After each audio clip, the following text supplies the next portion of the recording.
President Trump has just spoken with Russian President Putin, and some details come directly from the president. He has just put out on his Truth Social, and so it's everywhere now, that they discussed Ukraine, the Middle East, energy, artificial intelligence, and the dollar. He also revealed the two agreed to visit each other's countries. He said, "I had a lengthy and highly productive phone call with President Vladimir Putin of Russia.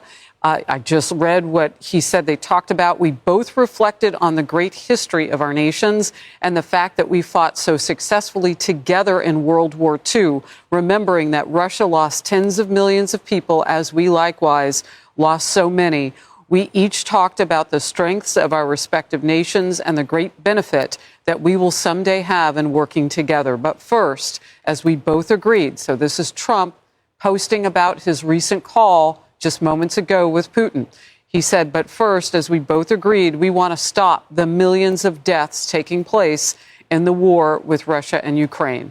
President Putin even used my very strong campaign motto of common sense. We both believe very strongly in it. We agreed to work together very closely, including visiting each other's nations. We also have agreed to our respective terms, starting negotiations immediately.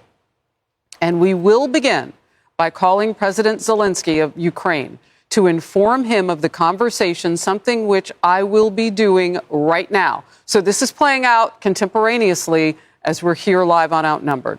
"I have asked Secretary of State Marco Rubio, Director of CIA John Radcliffe, National Security Advisor Michael Waltz, and Ambassador and Special Envoy Steve Witkoff to lead the negotiations, which I feel strongly about will be successful. Millions of people have died in a war that would have not happened if I were president, but it did happen, so it must end. No more lives should be lost," President Trump writes. "I want to thank President Putin for his time and effort with respect to this call and for the release yesterday of Mark Fogel, a wonderful man that I personally greeted last night at the White House. I believe this effort will lead to a successful conclusion, hopefully soon," the President of the United States.